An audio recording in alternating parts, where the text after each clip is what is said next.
Good evening and thanks for joining us. This is NTD Business and I'm Paul Graney. The very latest on the Hunter Biden email scandal. A Senate committee is now asking the FBI what they knew about it. Are Federal Reserve interventions causing a stock market bubble? And why is it making investors take more risks?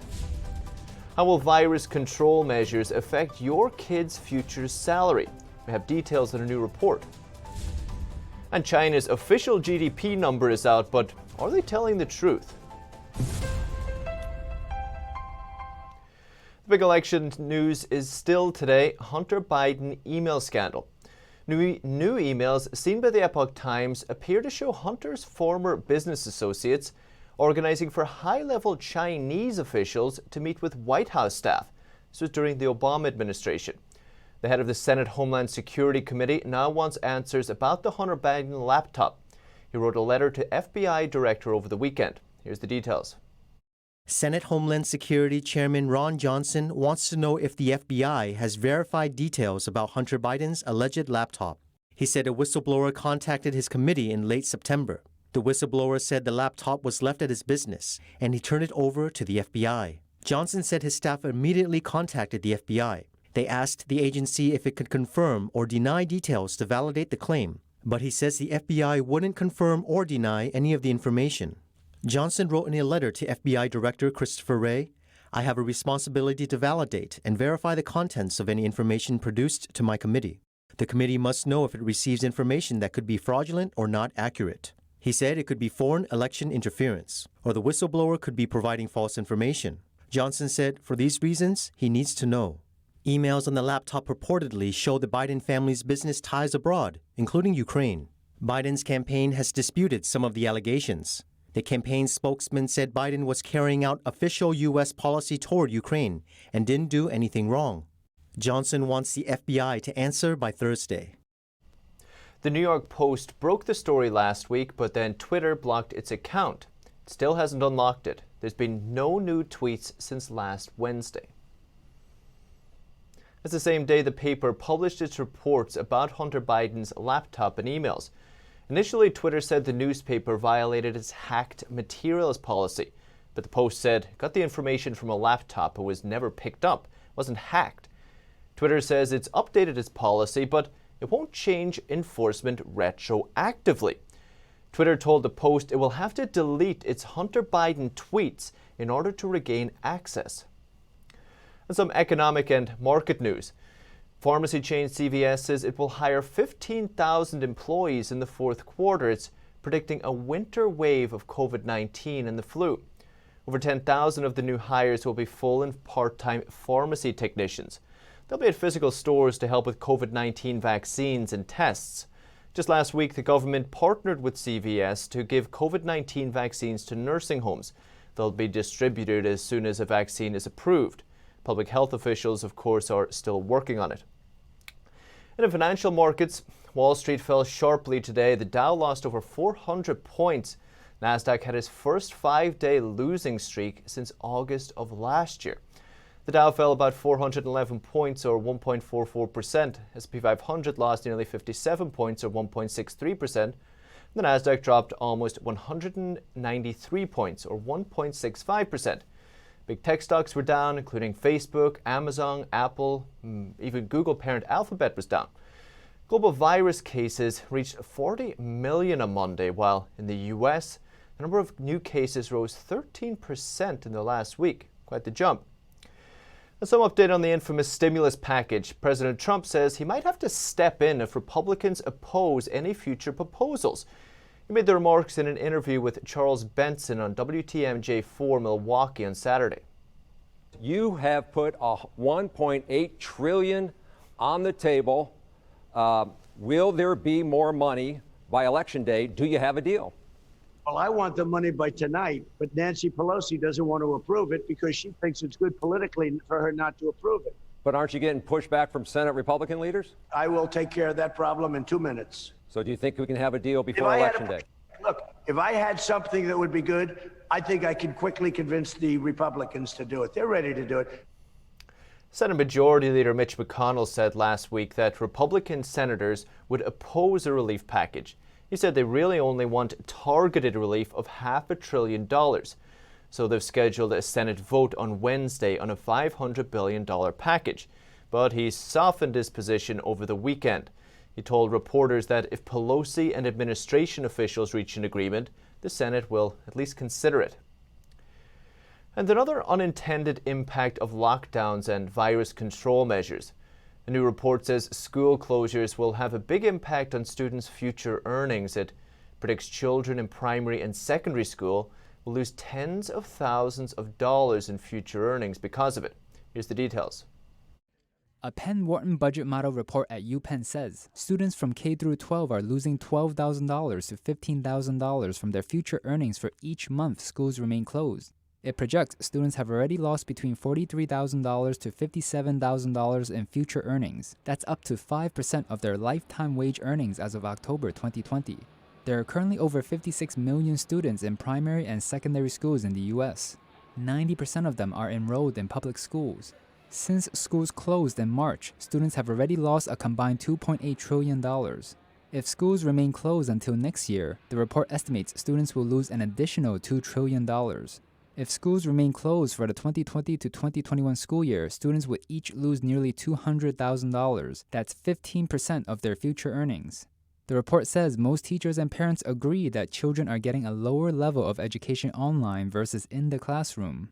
Some teachers say student engagement is low for distance learning, especially for low-income, single-parent, or already low-achieving students. Many schools across the country are still closed because of the virus. And in other news, the United States and Poland have struck a nuclear power agreement. Poland will likely buy $18 billion of nuclear technology from U.S. companies, according to the U.S. Energy Department. The United States is competing with countries like Russia and China. They want to supply nuclear power technology to countries hoping to build their first nuclear reactors or boost their programs. The deal will reduce Poland's energy independence on Russia. It aims to stop buying Russia's natural gas after 2022, opting for a pipeline deliveries from Norway instead. And it plans to buy liquefied natural gas from the United States and other countries. Poland wants its first reactors to operate by 2033. The program will potentially be worth around $40 billion.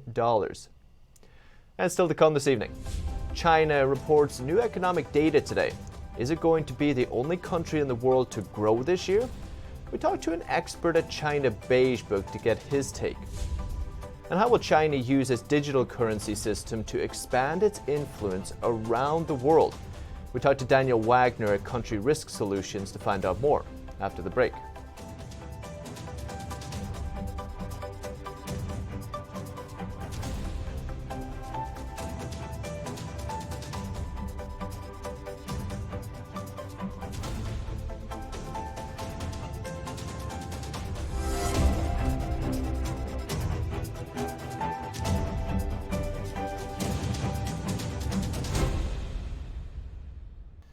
And an update on the stimulus package, or at least some commentary on the stimulus package. The question we like to ask is more stimulus and the debt that comes with it really always a good idea? Most people we talk to say it's fine as long as it's spent the right way. But maybe not trillions of dollars. What about direct intervention by the Federal Reserve? The Fed has been buying all kinds of financial assets since the pandemic began, and its balance sheet is growing again. Is to support the financial markets. But Lance Roberts over at Real Investment Advice says it's creating a moral hazard for investors where they can throw caution to the wind because the central bank is there to support them. Moral hazard isn't necessarily specific.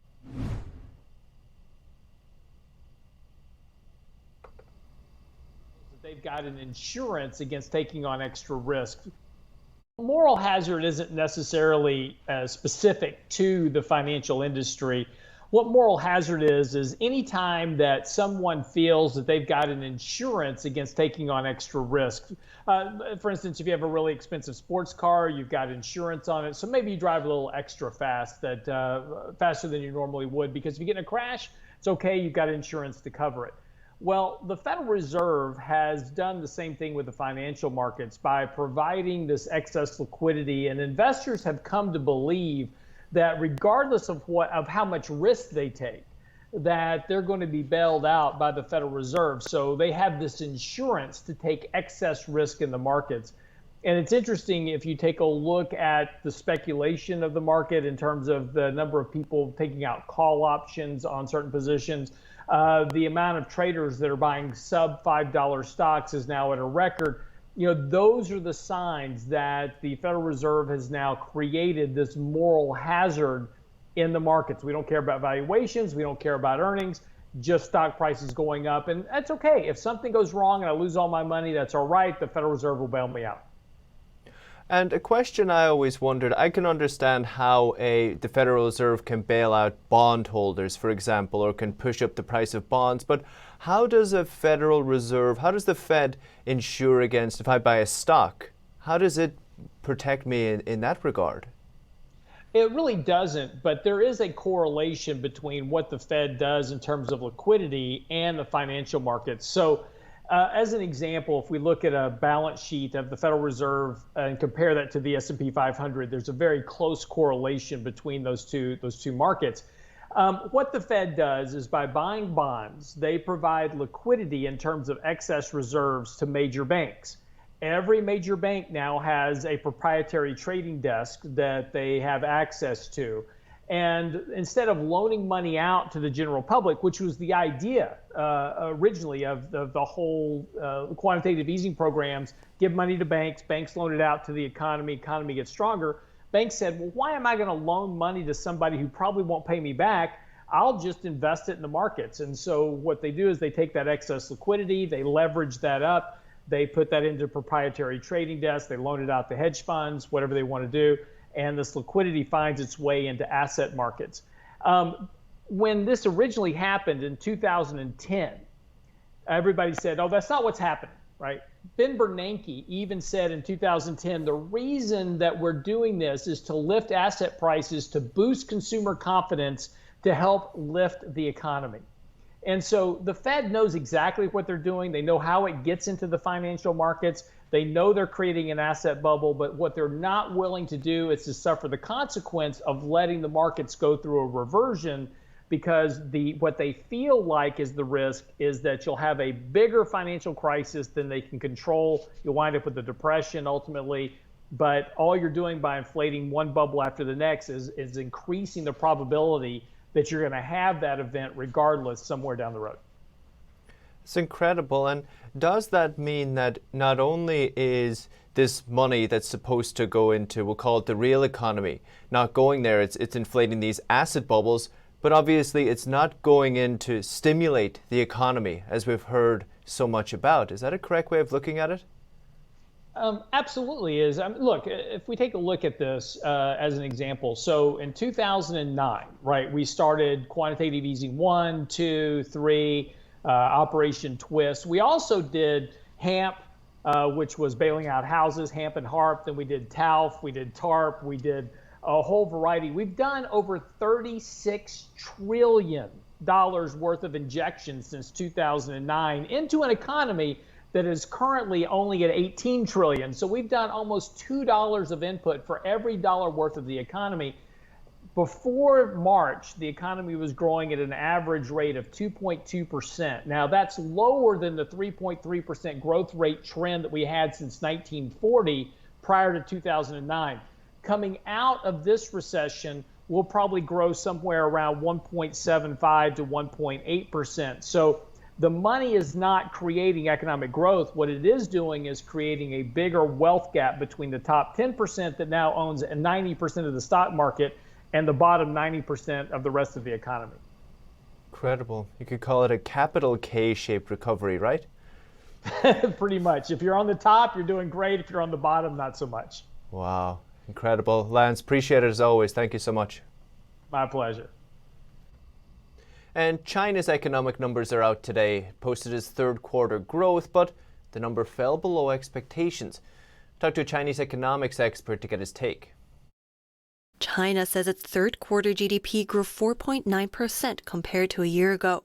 That's lower than the more than 5% analysts predicted, but better than the second quarter's growth. We talked to Shehzad Kazi at China Beige Book. It's an independent research organization that focuses on Chinese economic data.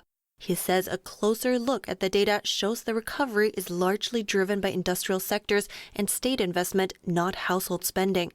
And so the takeaway remains that this is not a recovery that is being driven by Chinese consumption. This is very much a recovery that is being driven by foreign demand for Chinese products and the Chinese manufacturing sector. Overall, the first 3 quarters saw a 0.7% GDP growth, but retail sales are still 7.2% down compared to last year. Contrary to what many analysts believe, that China will be the only economy in the world to post year-over-year growth in 2020, Kazi says China Beige Book's data shows that's doubtful. But if you look at year-ago levels, the economy remains most certainly in a contraction.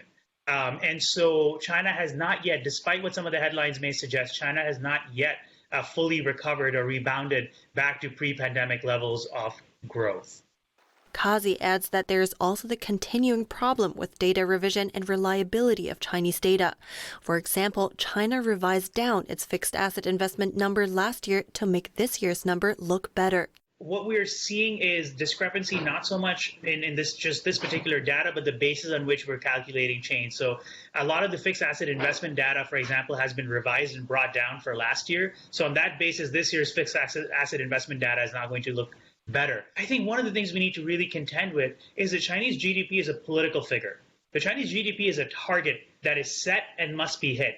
For example, retail sales dropped 7 months out of the 9 months, but the official narrative is that Chinese consumers are powering this recovery, so the Chinese officials' number will have to reflect that sentiment. And the BBC found paid-for anti-Trump content on TikTok. FCC guidelines say videos must indicate they were paid for. TikTok has removed posts after a BBC investigation. It found a marketing company called Big Tent Creative paid content creators to make anti-Trump videos. The videos called for Trump to be removed from office. When the BBC flagged the videos, TikTok did take some of them down, but they already had hundreds of thousands of views. Political advertisements aren't allowed on TikTok, and users are supposed to say if they've been paid to make a particular video, but none of the anti-Trump videos disclose that Big Tent paid for them. TikTok says it relies on users to follow US Federal Trade Commission or FTC guidelines. The FTC says creators should always disclose paid partnerships. Some users say video posts look better when TikTok's paid for option is not checked, so they don't like to do it. The Trump administration banned TikTok last month, but a district judge granted an injunction that will last until the election is at least over. And China is on its way to becoming the world's first cashless society. And its digital currency electronic payment system could be the first global digital currency. Chinese Communist Party already controls every aspect of the country's financial system. So how could a digital currency give it any more control? Ask Daniel Wagner that question. He's the CEO of Country Risk Solutions. This is intended to be an enhancement of the controls that the Chinese government already has, not only over the Chinese people, but also over some of the other countries where they have influence. The idea is to expand the use of this new digital currency called the DCEP, expand it throughout the world to, if you will, counter the US dollar, but also pave the way toward the wider use of the Chinese yuan outside of China. So it's serving multiple purposes at once. And then from a practical standpoint, within China, at least to begin with, I want to ask you about it internationally as well, but within China, how will it give them extra control? What will it allow them to do which they can't do at the moment? So they already have the social credit system, of course, which is a system that gives merits and demerits to individuals and businesses based on their behavior. This is intended to be an enhancement of that. It is, if you will, something called controllable anonymity, where the government basically says, I have the ability to use big data to identify behavioral characteristics, and they're going to use the DCEP to enhance their ability to do that with the Chinese people inside China. And then internationally, I know you mentioned in your recent article, it has the potential to revolutionize the global payment system. So obviously this has a global impact as well. How will it impact the rest of the world? So to its credit, the Chinese government is likely then to be the very first government to issue a national digital currency on a global basis. And that will give it first mover advantage. But what they're planning to do ultimately is utilize this to enhance the ability of their businesses to if you will, encourage other governments, other consumers around the world to utilize this payment system, thereby, if you will, having a controllable element of blockchain that enables them to say, this is an ecosystem within the blockchain that we control, that we can use the data from that to then further identify ways of influencing other people, other countries, etc. And is the risks we always hear about the Chinese regime of stealing data or using data for malicious purposes, etc.? Is this at risk here as well? This is certainly consistent with that behavior. I would say, again, it's an enhancement of their ability to do just that. So if you think about it this way, China is really, really good at using new technologies to further their own objectives and enhance their own idea of creating an alternative world order. This is totally consistent with all of that. And my expectation is that other governments will then be very fast to launch additional national digital currencies to, if you will, compete with China in the digital arena. But China will have first mover advantage, and they're likely to use that, of course, for their own purposes for as long as possible. And of course, in your new book, The Chinese Vortex, you've spoken a lot about the Belt and Road Initiative. Will there be some overlap here? Yes, indeed. So part of the reason this is being created is, in fact, to target BRI Belt and Road Initiative countries for use with the DCEP. This is, if you will, another way of enhancing Chinese soft power. And they're not being shy about saying that the BRI countries are the first target, if you will, for the use of this currency internationally. Have we seen anybody sign on yet? There's been expressions of interest, and I don't think it's going to be too long before we see governments in great numbers sign on. I think it needs to be launched first before they're likely to get on the gravy train in a significant way. Incredible. Daniel, appreciate your updates. We'll keep an eye on it. We'll have you back again. Thank you. Thanks, Paul. And it's still to come this evening. AMC discovers new ways to get people back into movie theaters. Now you can have your very own private movie showing. Find out how much it costs after the break.